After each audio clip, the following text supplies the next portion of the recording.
امام شاذلی، امام شاذلی، امام شاذلی، ابو الحسن علی شاذلی۔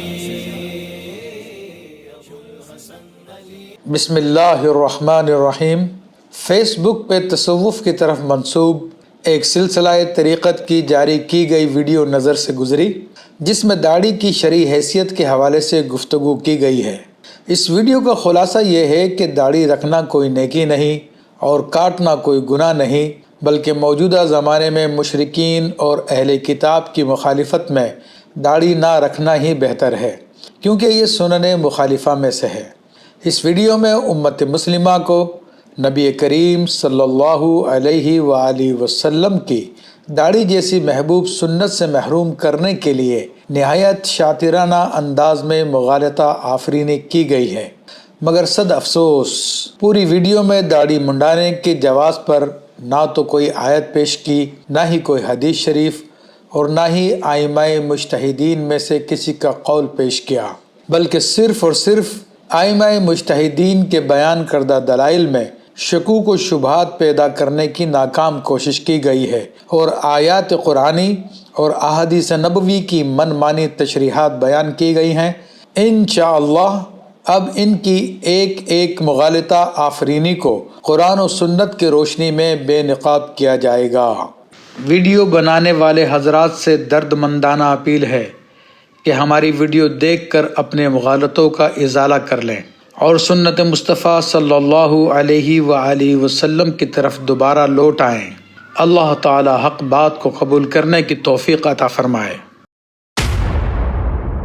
اس ویڈیو میں کہا گیا، اگرچہ پہلے دور کے علماء کے ہاں بھی یہ موقف ملتا ہے، لیکن بعد میں آنے والوں نے اس میں بہت شدت اختیار کی، حتیٰ کہ داڑھی ایک مٹھی تک بڑھانا واجب قرار دے دیا۔ جواب: معلوم ہونا چاہیے کہ قرآن و سنت کی تعلیمات کے مطابق اگر دین کی تعلیمات پر عمل کرنے کے لیے اپنی ذات کے حوالے سے شدت کی جائے اور دین کی تعلیمات کو حتی المقدور نہ چھوڑا جائے تو یہ شدت استقامت کہلاتی ہے، اور اسی کی طرف اللہ تعالیٰ قرآن مجید میں ارشاد فرماتا ہے، جن لوگوں نے کہا ہمارا رب اللہ تعالیٰ ہے، پھر انہوں نے اس پر استقامت اختیار فرمائی تو ان پر رحمت کے فرشتے نازل ہوتے ہیں۔ اللہ تعالیٰ ارشاد فرماتا ہے،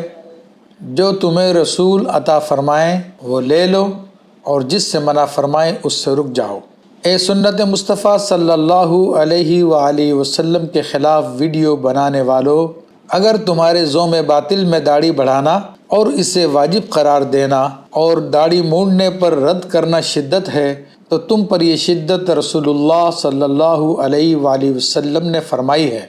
رسول اللہ صلی اللہ علیہ وآلہ وسلم نے داڑھی مونڈنے والوں کے چہروں کی طرف دیکھنا بھی پسند نہ فرمایا، بلکہ ان سے فرمایا کہ تمہاری ہلاکت ہو۔ امام ابن سعد نے طبقات میں، عمدۃ القاری شرح صحیح بخاری، کتاب الخمیس فی احوال الانفس نفیس اور دیگر کتب معتمدہ میں یہ حدیث شریف ہے کہ ایران کے بادشاہ خسرو پرویز قتلہ اللہ تعالی نے نبی کریم صلی اللہ علیہ وآلہ وسلم کو اپنے دربار میں بلانے کے لیے 2 آدمیوں کو بھیجا۔ جب وہ دونوں پارسی رسول اللہ صلی اللہ علیہ وآلہ وسلم کی خدمت اقدس میں حاضر ہوئے تو اس وقت دونوں نے داڑیاں منڈوائی ہوئی تھیں اور مونچھیں بڑھائی ہوئی تھیں۔ آپ صلی اللہ علیہ وآلہ وسلم نے ان کی طرف دیکھنا بھی پسند نہ فرمایا اور ارشاد فرمایا کہ تمہاری ہلاکت ہو، تمہیں یہ حکم کس نے دیا ہے؟ وہ دونوں بولے، ہمارے رب نے یہ حکم دیا ہے، اور ان دونوں کی مراد رب سے کسریٰ ملعون تھا۔ چنانچہ رسول اللہ صلی اللہ علیہ وآلہ وسلم نے ارشاد فرمایا، لیکن میرے رب نے مجھے داڑھی بڑھانے اور مونچھیں کتروانے کا حکم دیا ہے۔ اے سنت مصطفیٰ صلی اللہ علیہ وآلہ وسلم کے خلاف ویڈیو بنانے والو، تم پر یہ شدت عظیم فقہاء اسلام اور سلسلہ شاذلیہ کے عظیم بزرگ امام کمال الدین ابن حمام شاذلی، علامہ زین الدین بن نجیم مصری شاذلی، علامہ ابن عابدین شامی شاذلی اور دیگر بزرگوں نے فرمائی، اور انہوں نے داڑھی کو ایک مشت سے کم کرنے والوں اور داڑھی مونڈنے والوں کو حرام کا مرتکب اور ہنجڑے قسم کا مرد قرار دیا ہے۔ طوالت کے خوف سے صرف امام کمال الدین ابن حمام مصری شاذلی کے الفاظ لکھے جا رہے ہیں، اور داڑھی میں سے کچھ کاٹ لینا جبکہ داڑھی ایک مشت سے کم ہو، جیسا کہ بعض مغربی اور ہنجڑے قسم کے مرد کرتے ہیں، اس فعل کو کسی نے جائز نہیں کہا ہے۔ اب جہاں تک تعلق ہے پہلے موقف کا کہ داڑھی بڑھانا واجب ہے، تو اس موقف کو بالخصوص برصغیر میں پذیرائی حاصل ہے، اور اس طرح ان شدید موقف رکھنے والوں کے نزدیک داڑھی کٹوانا ایک حرام فعل ہوا۔ اس ویڈیو میں تاثر دینے کی کوشش کی گئی کہ داڑھی رکھنے کا وجوب صرف وہابیہ، سلفیہ اور بر صغیر کے علماء کا ہے۔ جواب: یہ تاثر بالکل غلط ہے، کیونکہ اہل سنت کے چاروں فقہی مذاہب حنبلی، شافعی، مالکی اور حنفی کے نزدیک ایک مشت داڑھی رکھنا سنت ہے، اور اسے بالکل مونڈ دینا ناجائز و حرام ہے۔ نمبر 1 کے جواب میں حنفی فقہا کا حوالہ بیان کر چکے ہیں، لہٰذا یہاں طوالت کے خوف سے اختصار کے ساتھ صرف شافعیہ، حنبلیہ اور مالکیہ کا مذہب بیان کر رہے ہیں، اور انشاءاللہ ہم چاروں مذاہب کی معتبر کتب کے حوالے سے داڑھی کے وجوب پر عبارات ہماری اگلی تفصیلی ویڈیو میں پیش کریں گے۔ امام شافعی اپنی کتاب الام میں فرماتے ہیں، اگر مونڈنے کا عمل داڑھی میں ہو تو جائز نہیں۔ ڈاکٹر وہبہ زحیلی لکھتے ہیں، فقہائے حنبلیہ اور مالکیہ نے داڑھی مونڈنے کو حرام قرار دیا ہے۔ الحمدللہ اہل سنت کے چاروں مذاہب کی معتبر کتب سے ثابت ہے کہ داڑھی کے حوالے سے تمام اہلیان اسلام شروع ہوئی سے اس بات پر متفق ہیں کہ ایک مشت داڑھی رکھنا سنت مصطفیٰ علیہ الصلاۃ والسلام ہے، اور اسے معاذ اللہ بالکل ہی صاف کر دینا حرام ہے۔ اس ویڈیو میں کہا گیا، فقہ حنبلی کے جید عالم دین سیدی ابن قدامہ مقدسی حنبلی رحمۃ اللہ علیہ، جو کہ سیدنا عبدالقادر الجیلانی رضی اللہ عنہ کے شاگردوں میں سے ہیں، آپ نے بھی اپنی کتاب شرح الکبیر میں لکھا ہے، داڑھی بڑھانا ایک مستحب اور پسندیدہ عمل ہے۔ جواب: یہ حضرت ابن قدامہ رحمۃ اللہ علیہ پر سراسر بہتان ہے۔ ہم آپ کے سامنے پوری عبارت لکھتے ہیں کہ جس سے ظاہر ہو جائے گا کہ علامہ ابن قدامہ حنبلی رحمۃ اللہ علیہ کے نزدیک بھی ایک مشت داڑھی رکھنا واجب ہے، اور اس سے کم کرنا ناجائز ہے۔ البتہ ایک مشت سے زائد کو کاٹنا چاہیے یا نہیں، اس بارے میں آپ نے 2 اقوال نقل فرمائے ہیں۔ آپ فرماتے ہیں، اور داڑھی کو معاف رکھنا یعنی بالکل بھی نہ کاٹنا مستحب ہے، جیسا کہ ہم نے حدیث ذکر کی ہے۔ اور کیا ایک مشت کے بعد زائد مقدار کو کاٹنا مکروہ ہے؟ اس کی 2 صورتیں ہیں۔ پہلی صورت مکروہ ہے، کیونکہ عبداللہ بن عمر رضی اللہ تعالی عنہما نے روایت کی کہ مشرکین کی مخالفت کرو، مونچھیں کتراؤ اور داڑیاں بڑھاؤ، متفق علیہ۔ اور دوسری صورت میں ایک مشت کے بعد کاٹنا مکروہ نہیں، یہ بھی عبداللہ بن عمر رضی اللہ تعالی عنہما سے مروی ہے، جسے امام بخاری نے روایت کیا کہ عبداللہ بن عمر جب حج یا عمرہ کرتے تو اپنی داڑھی کو مٹھی میں لیتے، اور جو بال مٹھی سے زائد ہوتے تو اسے کاٹ لیتے۔ الحمدللہ پوری عبارت ذکر کرنے سے بات واضح ہو گئی کہ علامہ ابن قدامہ رحمۃ اللہ علیہ کے نزدیک ایک مشت سے کم داڑھی کا تصور بھی نہیں پایا جاتا۔ علامہ ابن قدامہ رحمۃ اللہ تعالیٰ علیہ اپنی تحریر کے ذریعے مسلمانوں کے چہروں کو سنت مصطفیٰ صلی اللہ علیہ وآلہ وسلم سے مزین کرنا چاہتے ہیں، اور یہ لوگ مسلمانوں کو آپ کی عبارت کا غلط مفہوم بتا کر داڑھی جیسی عظیم سنت سے محروم کرنا چاہتے ہیں۔ دوسرا موقف یہ ہے کہ داڑھی سنن عادیہ سے ہے، یعنی ایسی سنت جس کا شمار عادات میں سے ہوتا ہے، جیسے سرما لگانا، امامہ اور جبہ پہننا وغیرہ۔ لہذا یہ بات واضح ہو گئی کہ داڑھی کو بڑھانا ایک مستحب اور پسندیدہ عمل ہے، نہ کہ یہ واجب ہے۔ جواب: افسوس، صد افسوس، طریقت کا پرچار کرنے والے اب لوگوں کو سنت مصطفیٰ صلی اللہ علیہ وآلہ وسلم سے دور کرنے کے لیے سنت کی اقسام بیان کر رہے ہیں، حالانکہ طریقت نام ہے حضور صلی اللہ علیہ وآلہ وسلم کے مبارک افعال کو اپنا لینے کا، اور یہی اولیاء کرام کا طریقہ کار رہا ہے کہ وہ سنت کو کبھی بھی نہیں چھوڑتے۔ اب ہم علماء کرام کے اقوال کی روشنی میں وضاحت کریں گے کہ داڑھی صرف سنت عادیہ نہیں بلکہ سنت ہدا بھی ہے، اور یہ ایسی سنت ہے کہ جس کا حکم خود اللہ تبارک و تعالی نے آپ کو دیا ہے، اور آپ صلی اللہ علیہ وآلہ وسلم نے اپنی امت کو داڑھی رکھنے کا حکم دیا۔ طبقات میں عمدۃ القاری، شرح بخاری، کتاب الخمیس فی احوال الانفس نفیس اور دیگر کتب معتمدہ میں یہ حدیث شریف ہے۔ ہم پوری حدیث نمبر 1 کے جواب میں بیان کر چکے ہیں، چنانچہ یہاں پر صرف حکم الہی کو بیان کر رہے ہیں۔ رسول اللہ صلی اللہ علیہ وآلہ وسلم نے ارشاد فرمایا، لیکن میرے رب نے مجھے داڑھی بڑھانے اور مونچھیں کتروانے کا حکم دیا ہے۔ مذکورہ حدیث شریف سے ظاہر ہو گیا کہ داڑھی سنن عادیہ میں سے نہیں بلکہ سنن ہدا میں سے ہے، کیونکہ اس کا حکم خود اللہ تعالیٰ نے آپ صلی اللہ علیہ وآلہ وسلم کو دیا ہے، اور یہی وجہ ہے کہ آپ صلی اللہ علیہ وآلہ وسلم نے ساری ظاہری حیات طیبہ میں داڑھی رکھی اور اپنی امت مرحومہ کو بھی اس کا حکم دیا۔ فقہ اسلامی کی تقریباً تمام بڑی کتب میں یہ اصول بیان کیا گیا ہے کہ نبی کریم صلی اللہ علیہ وآلہ وسلم کا دائمی طور پر کسی عمل کو کرنا اور زندگی بھر کبھی ایک بار بھی ترک نہ کرنا وجوب کی دلیل ہے۔ اگر بعض علماء نے داڑھی کو سنت عادیہ میں شمار فرمایا ہے تو اس سے مراد ظاہراً اس کا تعلق عادت سے ہے، مگر رب تعالیٰ کے حکم اور آپ صلی اللہ علیہ وآلہ وسلم کے امت کو بار بار تاکید کرنے اور داڑھی موڑنے والوں سے اظہار نفرت بلکہ ان کے حق میں ہلاکت کی دعا کرنے کی وجہ سے سنت ہدا بھی ہے، جس کا ترک گناہ، انکار گمراہی اور استحقاق عذاب کا باعث ہے۔ کبھی ایسا بھی ہوتا ہے کہ رسول اللہ صلی اللہ علیہ وآلہ وسلم کے بعض اعمال ایک جہت سے سنت عادیہ ہوں اور دوسری جہت سے سنت ہدا بھی، جیسا کہ علامہ ابن عابدین شامی شاذلی رحمۃ اللہ علیہ رد المختار میں ارشاد فرماتے ہیں، اور تحقیق علماء نے سنت زوائد کی مثالیں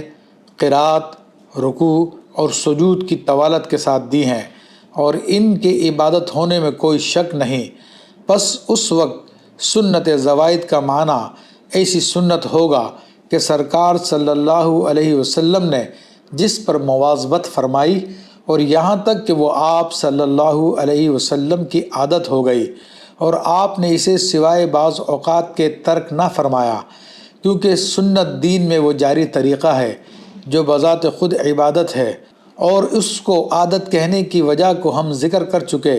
اور چونکہ یہ دین کی تکمیل اور اس کے شعار میں سے نہیں، اس لیے اسے سنت زوائد کہا گیا، بخلاف سنت ہدا کے، اور یہ سنن مؤکدہ اور اس واجب کے قریب ہوتی ہے کہ جس کا ترک کرنے والا گمراہ ہوتا ہے، کیونکہ اس کو ترک کرنا دین کو ہلکا جاننا ہے بخلاف نفل کے۔ علامہ شامی شاذلی رحمۃ اللہ تعالیٰ علیہ نے وضاحت فرما دی کہ اگر سرکار صلی اللہ علیہ وسلم کی عادت کا تعلق شعائر یا مکملات دین سے ہوگا تو وہ سنن زوائد میں سے نہ ہوگی بلکہ وہ سنن ہدا میں شمار کی جائے گی، اور بعین ہی یہی موقف امام سرخسی،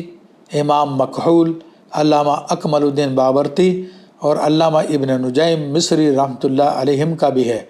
مذکورہ عبارت سے یہ بات روز روشن کی طرح عیاں ہو جاتی ہے کہ داڑھی سنن ہدا میں سے ہے، نہ کہ سنن زوائد میں سے، چنانچہ اسے سنن زوائد میں سے سمجھ کر چھوڑ دینا سخت محرومی اور گناہ ہے۔ انشاءاللہ دیگر علماء کے اقوال ہماری تفصیلی ویڈیو میں بیان کیے جائیں گے۔ اس ویڈیو میں کہا گیا داڑھی بڑھانے کا حکم اس کو واجب کرنے کے لیے نہیں ہے بلکہ یہود و نصارہ، مجوس اور مشرکین کی مخالفت کے لیے۔ اگر یہود و نصارہ، مجوس اور مشرکین کی مخالفت کا حکم واجب ہوتا تو آج کے دور میں داڑھی کو چھوٹا کرنا اور منڈوانا ہی واجب اور درست ہوتا۔ اب یہاں پر بھی اللہ کے حبیب صلی اللہ علیہ وسلم نے خضاب لگانے میں یہود و نصارہ کی مخالفت کا فرمایا ہے، یعنی بالوں کو رنگنے کا باقاعدہ حکم دیا ہے، لیکن اس کے باوجود کسی بھی عالم نے بالوں کو رنگنے کو واجب قرار نہیں دیا۔ جواب: یہ بھی کھلم کھلا مغالطہ آفرینی ہے۔ بہرحال جواب سیدھا سا ہے کہ دنیا بھر کی 7 یا 8 ارب آبادی میں سے اگر چند لاکھ یہودی، عیسائی اور دیگر مشرکین داڑھی رکھ بھی لیں تو یہ کہنا ہرگز درست نہیں ہوگا کہ اب یہودی، عیسائی اور مشرکین بھی داڑھی والے ہو گئے ہیں۔ اب مسلمانوں کی ان کی مخالفت میں العیاذ باللہ داڑھی کاٹ لینا چاہیے۔ یہ بات وہی کہے گا جو کافروں جیسی صورت سے محبت رکھتا ہے اور مسلمان کہلاتا ہے، مگر دل میں کفار کے تمدن کا دل دادا ہے۔ اور فقہی اعتبار سے اس کا جواب یہ ہے کہ بعض اوقات احکام کسی خاص حکمت کے پیش نظر دیے جاتے ہیں، مگر ان کا حکم عمومی ہوتا ہے اور تمام زمانوں میں جاری رہتا ہے۔ اور اس کی 1-2 مثال پیش کرتا ہوں۔ جب صحابہ کرام نے فتح مکہ سے پہلے عمرہ کیا تو کفار قریش نے کہا کہ مدینہ منورہ کی بخار نے مسلمانوں کو کمزور کر دیا ہے۔ اس پر نبی کریم صلی اللہ علیہ وآلہ وسلم نے اتباع اور رمل کا حکم دیا تاکہ مسلمان کافروں کے سامنے قوت کا اظہار کریں۔ یہ حکم ظاہری اعتبار سے صرف اسی وقت کے لیے تھا، مگر اس کے بعد بھی اور آج بھی اور بلکہ قیامت تک مسلمانوں پر اس حکم پہ عمل کرنا سنت رہے گا۔ اس مبارک سنت کو آج تک کسی عالم نے ترک کرنے کو نہیں کہا، حالانکہ اب کسی کافر کا بیت اللہ میں تو کیا مکہ شریف میں بھی آنا ممنوع ہے۔ دوسری مثال، سرکار دو عالم صلی اللہ علیہ وآلہ وسلم نے سورج کے طلوع اور غروب کے وقت سجدہ کرنے سے منع فرمایا ہے، اور اس کی وجہ یہ بیان فرمائی کہ کفار اس وقت سورج کی عبادت کرتے ہیں جس زمانے میں سرکار دو عالم صلی اللہ علیہ وآلہ وسلم نے ان اوقات میں سجدے کی ممانعت کی علت بیان فرمائی تھی۔ اس زمانے میں پارسیوں کی پوری سلطنت تھی اور ان کی تعداد بہت کثیر تھی۔ ایران اس زمانے میں دنیا کی سپر پاور تھا اور اس کی شوکت ہیبت پوری دنیا میں پھیلی ہوئی تھی، مگر ہمارے اس زمانے میں پارسی مذہب ختم ہو گیا ہے اور پوری دنیا کی 7-8 ارب کی آبادی میں ایک اندازے کے مطابق صرف 1,40,000 پارسی پائے جاتے ہیں جو دنیا کے مختلف ملکوں میں بکھرے ہوئے ہیں۔ تو کیا داڑھی شریف کے منکرین سنن مخالفہ کا ڈھکوسلا گھڑ کر مسلمانوں کو یہ تعلیم دیں گے کہ اب ان اوقات میں سجدہ کرنے کی کوئی ممانعت نہیں، کیونکہ اب ان اوقات میں عبادت کرنے میں کفار سے مشابہت باقی نہ رہی؟ خیال رہے اس امت عظیمہ میں بڑے بڑے عظیم الشان، سمندروں کی گہرائیوں سے زیادہ گہرے علم والے، پہاڑوں کی بلندی سے زیادہ بلند علم والے پیدا ہوئے، مگر کسی نے آج تک سنن مخالفہ کا ڈھونگ رچا کر ان سنتوں کو چھوڑنے کا حکم نہیں دیا۔ اور جہاں تک داڑھی کے رنگنے کے عمل کا واجب نہ ہونے کا تعلق ہے تو اس کی وجہ یہ ہے کہ محدثین نے لکھا کہ خود نبی کریم صلی اللہ علیہ وآلہ وسلم نے کبھی داڑھی شریف کو رنگا اور کبھی نہ رنگا، اور داڑھی نہ رنگنے والوں پر شدت نہیں فرمائی۔ لہٰذا رسول اللہ صلی اللہ علیہ وآلہ وسلم کا داڑھی شریف کے رنگنے کو ایک بار بھی ترک کرنا اس کی سنت ہونے کی دلیل ہے۔ اس ویڈیو میں کہا گیا کہ داڑھی بڑھانا سنن زوائد میں سے ہے، اور سنن زوائد وہ سنتیں ہیں جن کا تعلق نبی کریم صلی اللہ علیہ وسلم کی عادات مبارکہ سے ہے، جیسا کہ زلفیں رکھنا، سرما لگانا، امامہ پہننا، جبہ پہننا وغیرہ۔ اور ایسی سنتوں پر عمل کرنا ثواب کا باعث تو ہوتا ہے، لیکن ان پر عمل نہ کرنا گناہ کا باعث نہیں ہوتا۔ یعنی ان علماء کے نزدیک داڑھی رکھنا ایک مستحب سنت یعنی پسندیدہ عمل ہے، اور اگر داڑھی نہ رکھی جائے تو اس میں کوئی حرج نہیں ہے۔ جواب: اس بات کی تو ہم وضاحت کر چکے ہیں کہ داڑھی سنن زوائد میں سے نہیں بلکہ سنن ہدا اور شعائر اسلام میں سے ہے، لہذا اس کو ایک مشت سے کم کرنا یا مونڈنا گناہ اور فسق ہے، اس کا مرتکب فاسق معلن ہے۔ البتہ داڑھی کے مخالفین کا حدیث فطرت سے استدلال کا تعلق ہے، وہ ان کے اصول دین سے جہالت کا منہ بولتا ثبوت ہے، کیونکہ علماء و محدثین و فقہاء اسلام نے صرف حدیث فطرت کے تحت داڑھی کو واجب نہیں فرمایا، بلکہ دیگر احادیث کو مد نظر رکھتے ہوئے بتایا کہ اس حدیث شریف میں بعض کام واجب ہیں، بعض کام مستحب ہیں۔ علماء اسلام داڑھی کے وجوب پر ان احادیث سے استدلال کرتے ہیں جن میں نبی کریم صلی اللہ علیہ وآلہ وسلم نے امر کے صیغے کے ساتھ حکم فرمایا ہے، اور وہ احادیث تقریباً 20 سے زائد ہیں۔ امام شرف الدین نووی شافعی رحمۃ اللہ علیہ فرماتے ہیں کہ ان روایات میں 5 قسم کے صیغے ہیں اور تمام صیغے امر کے ہیں۔ وہ صیغے یہ ہیں: عفو، اوفو، ارخو، ارجو اور وفرو، اور ان سب کا مفاد یہ ہے کہ داڑھیوں کو بڑھنے دیا جائے۔ لہٰذا امت مسلمہ کی بھولی بھالی عوام کو یہ بتانا کہ اگر داڑھی بڑھانا واجب ہوتا تو یہ باقی 9 کام بھی واجب ہوتے، سراسر دھوکہ دہی، گمراہی پھیلانا اور امت مسلمہ سے بدخواہی ہے۔ اس ویڈیو میں کہا گیا، اللہ سبحانہ تعالیٰ نے ارشاد فرمایا ہے کہ شیطان نے کہا تھا وَلَآمُرَنَّهُمْ فَلَا يُغَيِّرُنَّ خَلْقَ اللَّهِ، میں ضرور انہیں حکم دوں گا، وہ یہ اللہ کی تخلیق کو بدل دیں گے۔ اور ایسے لوگوں نے یہ بے بنیاد دعویٰ کیا کہ چونکہ داڑھی رکھنا فطرت اور اللہ کی تخلیق ہے، لہذا اسے کاٹنا دراصل اللہ کی تخلیق کو بدلنا ہے، اس لیے داڑھی فرض ہے۔ لیکن سوچنے کی بات تو یہ ہے کہ اگر داڑھی کاٹنا اللہ کی تخلیق کو اور فطرت کو بدلنا ہوتا، اس لحاظ سے سر کے بال بھی تو داڑھی کی طرح اللہ کی تخلیق ہے، سو انہیں کاٹنا بھی اللہ کی تخلیق کو بدلنا کراتا تھا۔ جواب: یہ مغالطہ آفرینی بھی جہالت پہ مبنی ہے۔ داڑھی کے مخالفین نے اس آیت کو اپنے خواہش نفسانی کے تحت جنسی اور جسمانی اعضاء کے کاٹے جانے تک محدود کیا ہے، حالانکہ امت مسلمہ کے بڑے بڑے مفسرین نے اس میں چہرے کے بالوں کو صاف کرنے کے عمل کو بھی شامل کیا ہے، بلکہ صحابہ کرام، بلکہ خود نبی کریم صلی اللہ علیہ وآلہ وسلم سے بھی یہ تفسیر ثابت ہے۔ طوالت کے خوف سے صرف 2 حوالہ جات پیش کیے جا رہے ہیں: امام احمد، بخاری، مسلم، ابو داؤد، ترمذی، نسائی و ابن ماجہ۔ ان سب ائمہ نے اپنی کتب میں حضرت عبداللہ بن مسعود سے روایت کی کہ انہوں نے فرمایا، یعنی اللہ کی لعنت بدن گودنے والیوں، گدوانے والیوں، منہ کے بال نوچنے والیوں اور خوبصورتی کے لیے دانتوں میں فاصلہ کرنے والیوں، اللہ کی بنائی چیز تبدیل کرنے والیوں پر۔ پھر اسی حدیث میں مزید ہے، آپ نے فرمایا کہ مجھے کیا ہوا کہ ان پر لعنت نہ کروں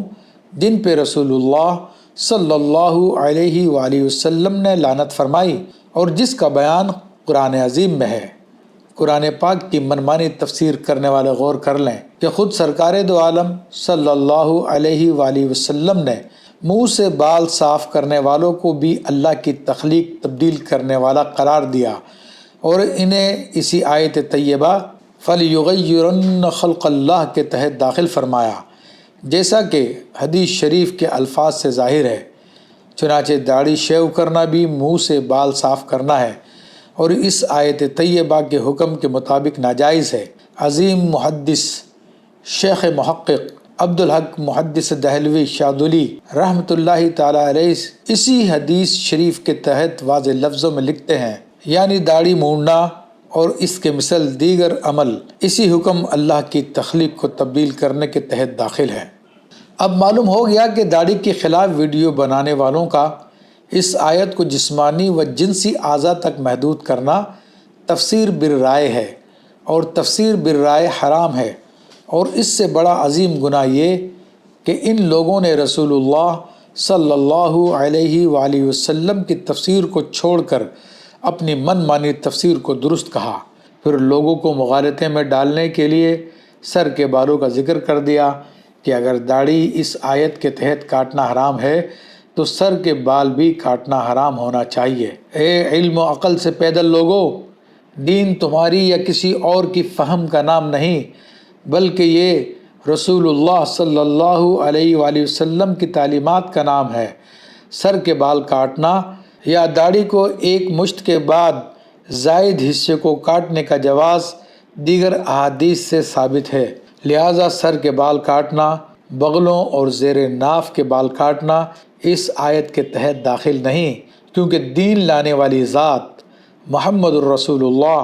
صلی اللہ علیہ وآلہ وسلم نے اس کی اجازت دی، بلکہ اسے سنت قرار دیا۔ اس ویڈیو میں کہا گیا اگر داڑھی فرض ہوتی اور اسے کٹوانا فعل حرام ہوتا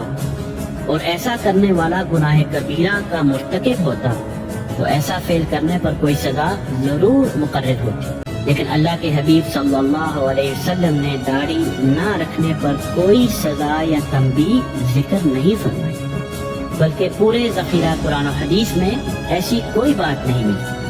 اور نہ ہی نبی کریم صلی اللہ علیہ وسلم کے دور سے لے کر آج تک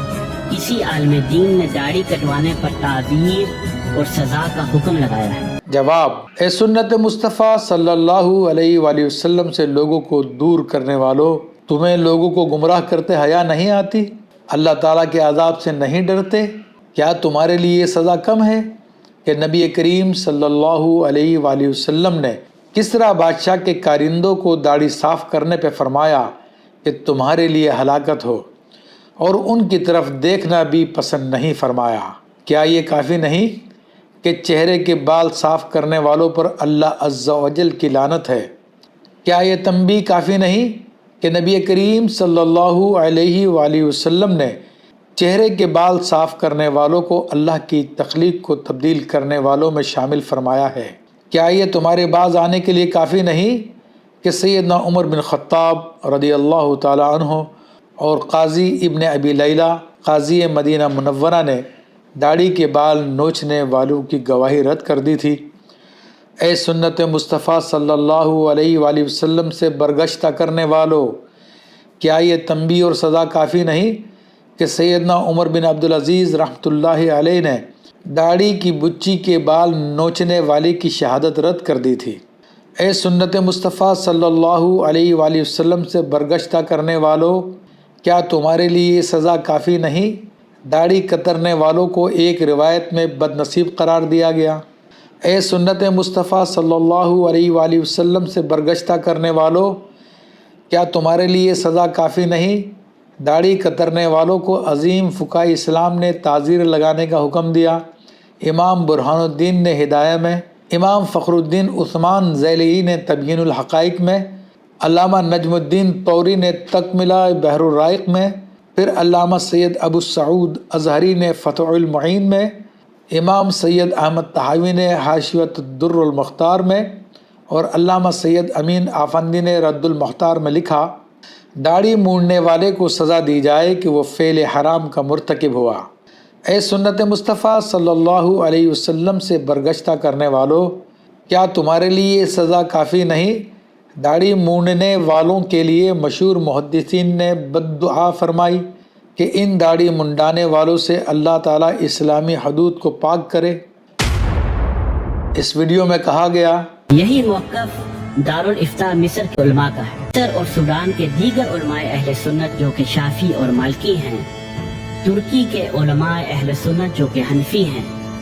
اور مسجد اقصی کے امام اور مفتی اعظم جن کا تعلق بھی اہل سنت سے ہے،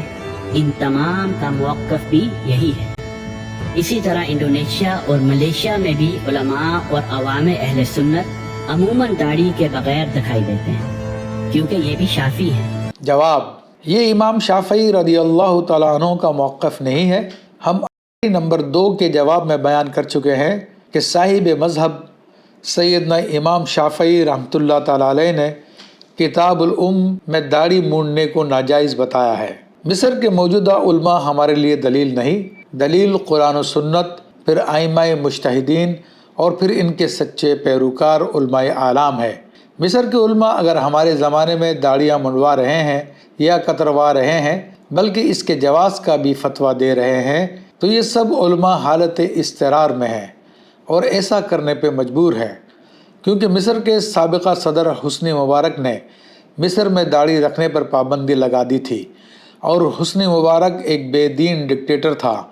جس کی صدارت مصر میں 1981 سے 2011 تک قائم رہی۔ اس سرکاری حکم کے بعد جو کوئی بھی داڑھی رکھتا تھا اسے گرفتار کر لیا جاتا،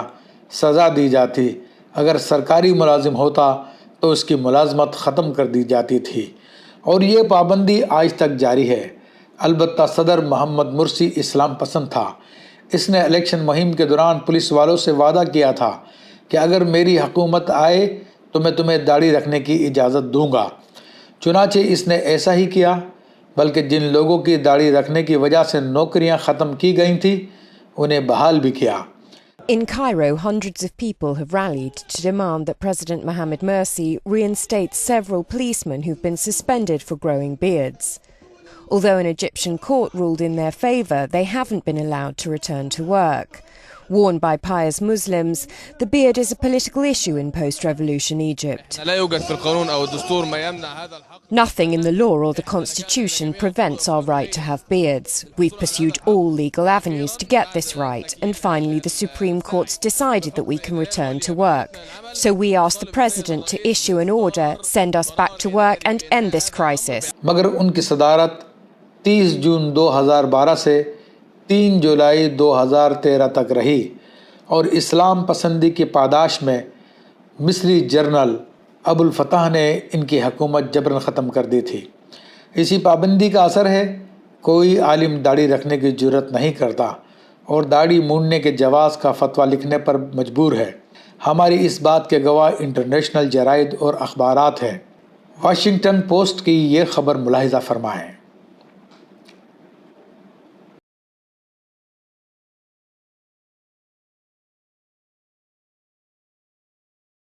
میں جامع ازہر کا فتویٰ پیش کرتا ہوں جو داڑھی کی پابندی سے پہلے کا ہے۔ اس فتوے میں سابقہ شیخ الازہر نے داڑھی کو واجب اور مونڈنے کو حرام قرار دیا ہے۔ سابقہ شیخ الازہر شیخ جاد الحق علی جاد الحق کی خدمت میں 16 جون 1981 میں افواج کے داڑھی رکھنے کے حوالے سے سوال کیا گیا، جس کا ریفرنس نمبر یہ ہے۔ جواب میں شیخ الازہر نے پہلے تو داڑھی کے وجوب پر احادیث بیان کی، پھر داڑھی مونڈنے کی حرمت پر امام شافعی رحمۃ اللہ علیہ کی کتاب الام کی عبارت پیش کی۔ اگر کسی کو شیخ جاد الحق علی کا پورا عربی فتویٰ دیکھنا ہو تو اس لنک پر وزٹ کر سکتے ہیں۔ اور یہی حال بعض دیگر عرب ممالک مثلا شام، فلسطین، لیبیا اور عراق وغیرہ کا ہے کہ وہاں بھی داڑھی رکھنے پر پابندی ہے، جبکہ ملائیشیا اور انڈونیشیا کے لوگوں کا حال وہی ہے جو اس ویڈیو بنانے والوں کا ہے، یعنی جامعہ ازہر والوں کی چھوٹی داڑھیوں کو جواز کے دلیل بناتے ہیں۔ اور ترکی کا معاملہ بھی اسی طرح کا ہے کہ اسلام دشمن کمال پاشا اتا ترک نے تمام شعائر اسلامیہ پر پابندی لگا دی تھی۔ ایم حسبی امیر الدین اپنے ریسرچ ورک بنام development of Islamic education in Turkey میں لکھتے ہیں، چونکہ ریپبلک قائم ہو چکی تھی اور ترکی ایک لادین ریاست بن چکا تھا، اسلامی نظریہ اس کی بنیاد نہیں تھا، بلکہ صورتحال اس سے زیادہ خراب ہو چکی تھی، حتیٰ کہ مسلم معاشرے کی تمام سرگرمیاں جو اسلامی تعلیمات کے مطابق تھیں وہ پبلک میں عمل کرنے سے روک دی گئی تھیں۔ اسلامی تعلیمات کے تمام ادارے جیسے مدارس اسلامیہ، صوفی خانقاہیں اور قرآنی تعلیمات کے اسکولز بند کر دیے گئے تھے۔ مزید یہ کہ اتا ترک نے عثمانی ثقافت کو جڑ سے صاف کرنے کے لیے کچھ معاشرتی سرگرمیاں جن پر عثمانی دور میں عمل کیا جاتا تھا روک دی گئیں۔ مثال کے طور پہ خواتین کو حجاب پہننے سے منع کر دیا گیا، عربی رسم الخط کو لاطینی رسم الخط سے تبدیل کر دیا گیا، آذان کو ترکی زبان میں کر دیا گیا۔ ایم حسبی کے اس ریسرچ ورک کو تفصیلی طور پہ جاننے کے لیے اس لنک پر وزٹ کر سکتے ہیں۔ لہٰذا اے مصطفیٰ علیہ السلام کی پیاری سنت داڑھی کے منکرو، تم مصر، فلسطین، ترکی وغیرہ کے مجبور اور مسترر علماء کی فوٹو دکھا کر لوگوں کو ہرگز گمراہ نہیں کر سکتے انشاءاللہ۔ اس ویڈیو میں ڈاکٹر اقبال، قائد اعظم اور بعض دیگر لوگوں کی فوٹو دکھا کر کہا گیا بر صغیر میں بھی کچھ اولیاء اور عظیم ہستیوں نے داڑھی کو ترک کیا ہے۔ یہ دلیل بھی سراسر غلط ہے، کیونکہ ہمارے نزدیک دلیل شخصیت نہیں بلکہ دلیل قرآن و سنت، پھر ائمہ مجتہدین اور پھر ان کے سچے پیروکار علماء اعلام ہیں۔ جن شخصیات کی طرف آپ اشارہ کر رہے ہیں ان کے نام بتانے کی زحمت تو کر لیتے کہ ان میں سے کون ائمہ مجتہدین یا علماء اعلام کے مرتبے پر فائز ہے۔ اے ویڈیو بنانے والوں، تم ان داڑھی مونڈنے والوں کو پیروی کے لیے پیش کر رہے ہو، جبکہ اللہ تعالیٰ قرآن مجید میں اپنے نبی علیہ السلام کی زندگی کو بہترین نمونہ قرار دے رہا ہے۔ اللہ تعالیٰ ارشاد فرماتا ہے، بے شک رسول صلی اللہ علیہ وآلہ وسلم میں تمہارے لیے بہترین نمونہ ہے، ہر اس شخص کے لیے جو اللہ اور قیامت کے دن کی امید رکھتا ہو اور اللہ کو بہت یاد رکھتا ہو۔ کتنا فرق ہے تمہاری تعلیم میں اور رب کی تعلیم میں۔ اس ویڈیو میں کہا گیا، علماء و مشائخ اس بات پر متفق ہیں کہ دور حاضر میں داڑھی رکھنا یہود و نصارہ، مجوس اور مشرکین کے ساتھ ساتھ اہل بدعت، انتہا پسند اور دہشت گردوں کی علامت و شعار بن چکا ہے۔ اور یہ موقف کوئی نیا نہیں ہے، بلکہ اہل سنت و جماعت کے اکابر علماء و مشائخ کا بھی یہی موقف رہا ہے، جیسا کہ معروف حنفی محدث علامہ ملا علی قاری رحمۃ اللہ علیہ فرماتے ہیں، ہر وہ سنت جو اہل بدعت کا شعار اور علامت بن جائے اسے ترک کر دینا ہی بہتر ہے۔ جواب، اس بات کی وضاحت ہو چکی کہ داڑھی مسلمانوں کا شعار ہے، اور دنیا کی 7 یا 8 ارب کی آبادی میں کچھ یہودی، عیسائی، مشرک، اہل بدعت اور دہشت گرد داڑھی رکھ لیں تو مسلمانوں کا یہ شعار ختم نہیں ہو جائے گا۔ نیز ہماری داڑھی اور اہل بدعت اور دیگر مذاہب کی داڑھیوں میں واضح فرق یہ ہے کہ ان کی داڑھیاں بے تحاشا بڑی ہوتی ہیں اور ہماری داڑھیاں عموماً ایک مشت ہوتی ہیں۔ اگر بالفرض ان کی داڑھیاں بھی ہمارے مثل ہو جائیں تو بھی ہم شعار اسلام نہیں چھوڑ سکتے، جیسا کہ وہ حدیث خود اس بات پہ دلالت کرتی ہے کہ جس کے تحت علامہ علی قاری اور امام غزالی رحمۃ اللہ علیہما نے یہ مسئلہ بیان فرمایا۔ انشاءاللہ ان دونوں بزرگوں کی عبارات ہماری تفصیلی ویڈیو میں دکھائی جائیں گی۔ لہذا یہود و نصارہ، مشرکین، اہل بدعت اور دہشت گردوں کی مشابہت سے بچنے کے لیے کسی سنت موقدہ یا شعار اسلام کو نہیں چھوڑا جائے گا، بلکہ صرف جائز و مباح و مستحب وغیرہ کو چھوڑا جا سکتا ہے، اور داڑھی تو سنت مؤکدہ اور شعار اسلام میں سے ہے، اسے ہرگز بھی چھوڑنا جائز نہیں۔ مزید وضاحت کے لیے ایک مثال پیش کی جاتی ہے، مثلا ختنہ کرنا سنت ہے، مگر آج ساری دنیا جانتی ہے کہ یہودی بھی ختنہ کرتے ہیں، تو کیا ہم ختنہ کی سنت ترک کر دیں؟ یہ یہودیوں کا شعار بن گیا ہے؟ جواب ظاہر ہے کہ نہیں، ہرگز نہیں۔ لہذا داڑھی جو شعار اسلام اور عظیم سنت ہے، اسے ترک کرنا کیسے جائز ہو سکتا ہے؟ امام اہل سنت، مجدد دین و ملت، امام احمد رضا رحمۃ اللہ تعالی علیہ مشرکین کی مخالفت کا مفہوم سمجھاتے ہوئے لکھتے ہیں، خلاف مشرکین شعار مشرکین میں ہے، نہ یہ کہ کوئی مشرک ہمارے بعض افعال اختیار کر لے یا جس فعل کو ہماری شرع مطہر نے پسند فرمایا وہ کسی فرقہ مشرکہ سے بھی واقع ہو تو ہم چھوڑ دیں۔ لہٰذا اگر ساری دنیا کے کافر و مشرک و دہشت گرد بھی داڑھی رکھ لیں تو ہمارے لیے ہرگز بھی داڑھی ترک کرنا جائز نہیں ہو سکتا۔ پھر اس ویڈیو میں امام علی، امام حسین رضی اللہ عنہما، امام ابن عبدالسلام، امام ابو الحسن علی شاذلی، امام ابراہیم دسوقی رحمۃ اللہ علیہ کے نام کی سلائیڈ چلا کر کہا گیا، حتیٰ کہ دور حاضر میں خود اہل بیت رسول صلی اللہ علیہ وسلم کے ائمہ نے بھی اپنے جد امجد رسول کریم صلی اللہ علیہ وسلم کے حکم کے مطابق داڑھی کو ترک کرنا ہی بہتر جانا۔ جواب، معاذ اللہ، یہ ان بزرگ ہستیوں پر سراسر بہتان ہے، کیونکہ یہ سب بزرگ نبی کریم صلی اللہ علیہ وآلہ وسلم کی مطابعت میں پوری داڑھی رکھتے تھے۔ ہم حوالہ پیش کرتے ہیں کہ سیدنا علی کرم اللہ وجہ الکریم کی داڑھی پوری تھی۔ علامہ جلال الدین سیوطی شاذلی رحمۃ اللہ علیہ تاریخ الخلفاء میں ارشاد فرماتے ہیں، آپ بہت بڑی داڑھی والے تھے جو آپ کے دونوں کاندھوں کے درمیانی حصے کو بھرتی تھی۔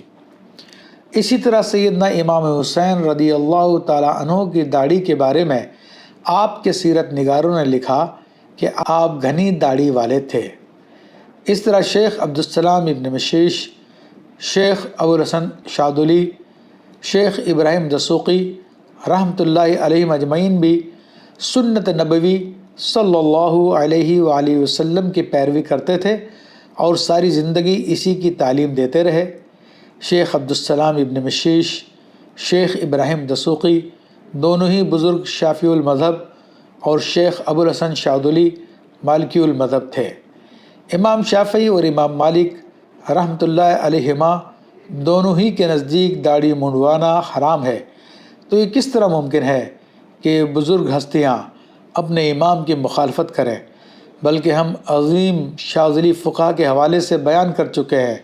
کہ داڑھی ایک مشت سے کم کرنا یا مونڈنا ہنجڑوں کا فعل ہے۔ اس کے برعکس اگر ان ویڈیو بنانے والوں کے پاس ان بزرگوں کے داڑھی مونڈنے یا ایک مشت سے کم کرنے کی ایک بھی روایت ہو تو پیش کرے، اور انشاءاللہ قیامت تک نہیں پیش کر سکتے۔ اس ویڈیو میں کہا گیا، اللہ اگر کسی سے محبت فرماتا ہے اور اسے اپنا قرب اور اعلیٰ مقام عطا فرماتا ہے تو وہ اس شخص کا ظاہر نہیں دیکھتا بلکہ باطن اور دلی کیفیت دیکھتا ہے۔ جواب، اس میں کوئی شک نہیں کہ تقوی کا تعلق دل سے ہے، اور اللہ کے نزدیک عزت والا وہی ہے جو زیادہ متقی ہے، اور اللہ تعالیٰ نے اولیاء کے بارے میں فرمایا کہ وہ تقوی اختیار کرتے ہیں اور ایمان لاتے ہیں، مگر یہ متفقہ اصول ہے کہ دعویٰ دلیل کا محتاج ہوتا ہے۔ اگر کوئی شخص متقی ہونے کا دعویٰ کرتا ہے تو اس کے لیے لازم ہے کہ وہ شاعر اللہ کا احترام کرے، اور شاعر اللہ سے مراد دین اسلام کی علامات ہیں۔ اللہ تعالیٰ فرماتا ہے، جو اللہ تعالیٰ کے شاعر کی تعظیم کرتا ہے تو یہ دلوں کے تقوی میں سے ہے۔ اور اس میں کوئی شک نہیں کہ داڑھی پوری دنیا میں اسلامی شعار تسلیم کی جاتی ہے۔ ہر مسلمان اور غیر مسلم یہ بات جانتا ہے کہ داڑھی اسلام کی علامت ہے۔ چنانچہ اس آیت طیبہ کے حکم کے مطابق داڑھی کی تعظیم کرنا، داڑھی رکھنا بھی تقوی میں شامل ہے، اور اس کے برعکس داڑھی مونڈنا یا ایک مشت سے کم کرنا اللہ کے شعار کی بے حرمتی کرنا ہے، اور جہاں اللہ تعالیٰ کے شعار کی بے حرمتی پائی جائے گی وہ دل تقوی سے خالی ہوگا۔ چنانچہ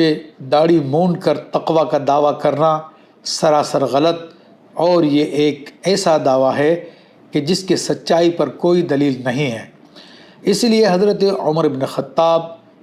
قاضی ابو لیلہ اور عمر بن عبدالعزیز رضی اللہ تعالی عنہم نے داڑھی کترنے والوں کی شہادت رد کر دی تھی، جیسا کہ گزشتہ صفحات میں ہم باحوالہ ذکر کر چکے ہیں۔ اللہ عز و جل اور رسول صلی اللہ علیہ وآلہ وسلم کے نزدیک بھی ایسے دعوے کا اعتبار نہیں جو ظاہر کے خلاف ہو، بلکہ ظاہر جیسا ہوگا ویسا ہی حکم لگے گا۔ حضرت عباس رضی اللہ تعالیٰ عنہ نبی کریم صلی اللہ علیہ وآلہ وسلم کے نہ صرف چچا بلکہ دو شریک بھائی بھی تھے، اور وہ غزوہ بدر سے پہلے مسلمان ہو چکے تھے، مگر انہوں نے اپنے اسلام کا اعلان نہیں کیا تھا۔ کفار انہیں غزوہ بدر میں زبردستی لے آئے تھے۔ جب وہ گرفتار ہوئے تو انہیں عام قیدیوں کی طرح باندھا گیا اور فدیہ طلب کیا گیا، جیسا کہ امام بیہقی دلائل النبوہ میں روایت کرتے ہیں۔ انہوں نے فدیہ دینے سے انکار کیا اور کہا کہ میں اس جنگ سے پہلے ہی مسلمان ہو گیا تھا، یہ لوگ مجھے مجبور کر کے لائے ہیں۔ رسول اللہ صلی اللہ علیہ وسلم نے فرمایا کہ اللہ تعالیٰ تمہارے معاملے کو جانتا ہے، اگر تم اپنے دعوے میں سچے ہو تو اللہ تمہیں اجر دے گا، البتہ تمہارا ظاہر ہمارے خلاف ہے، پس فدیہ ادا کریں۔ نبی کریم صلی اللہ علیہ وآلہ وسلم نے ان کے پاس موجود 20 اوقیہ سونا لے لیا۔ انہوں نے عرض کی، یا رسول اللہ، آپ اسے فدیے میں شمار کر لیں۔ ارشاد فرمایا، نہیں، یہ تو وہ چیز ہے جو اللہ نے ہمیں بطور غنیمت عطا کی ہے۔ انہوں نے عرض کی، میرے پاس اس کے سوا کوئی مال نہیں۔ ارشاد فرمایا، وہ مال کہاں ہے جو آپ نے مکہ سے نکلتے وقت ام الفضل کے حوالے کیا تھا؟ اس وقت آپ دونوں کے پاس کوئی اور نہ تھا۔ آپ نے کہا تھا کہ اگر میں سفر میں انتقال کر جاؤں تو فضل کے لیے اتنا ہے، قسم کے لیے اتنا ہے اور عبداللہ کے لیے اتنا ہے۔ انہوں نے کہا، قسم ہے اس ذات کی جس نے آپ کو حق کے ساتھ مبعوث فرمایا، اس بات کو میرے اور ام الفضل کے سوا کوئی نہیں جانتا تھا، بے شک میں جانتا ہوں، بے شک آپ اللہ کے رسول ہیں صلی اللہ علیہ وآلہ وسلم۔ اے داڑیاں مونڈ کر تقوی اور ولایت بلکہ غوثیت کے رٹ لگانے والو، دیکھ لو، باوجود یہ کہ رسول اللہ صلی اللہ علیہ وآلہ وسلم اللہ کی عطا سے دلوں کے حال کو جانتے تھے، اپنے چچا کے اسلام کو بھی جانتے تھے، مگر اپنے چچا عباس پر ظاہر کا حکم لگایا اور ان کے دلی تقوی کو اللہ کی بارگاہ میں سونپ کر اسی طرح فدیہ لیا جس طرح کا دیگر کفار سے فدیہ لیا، اور ان کے مال کو چھین کر اسی طرح غنیمت بنایا جس طرح دیگر کفار کے اموال کو غنیمت بنایا۔ جب نبی کریم صلی اللہ علیہ وآلہ وسلم نے اپنے چچا پر ظاہر کے مطابق حکم لگایا تو کسی اور کی کیا حیثیت ہے کہ مسلمان اس کے ظاہری فسق سے آنکھیں بند کر لیں اور اس کے دعوی بے دلیل پر اسے ولی مان لیں۔ اس پر بھی اس کے ظاہر کے مطابق حکم لگے گا اور اس کے دلی معاملے کو اللہ کی بارگاہ کے سپرد کر دیا جائے گا، جیسا کہ نبی کریم صلی اللہ علیہ وآلہ وسلم نے اپنے پیارے چچا حضرت عباس رضی اللہ تعالی عنہ کے ساتھ معاملہ فرمایا۔ اگر دعوی بے دلیل کرنے والا شخص داڑھی مونڈتا ہے تو قرآن و حدیث اور فقہ اسلام کی تعلیمات کے مطابق وہ فاسق اور تارک سنت ہے، لہذا وہ پیر ہرگز نہیں ہو سکتا کہ اولیاء کرام اور علماء اعلام نے پیر ہونے کے لیے غیر فاسق مولن ہونے کی شرط بھی بیان فرمائی ہے۔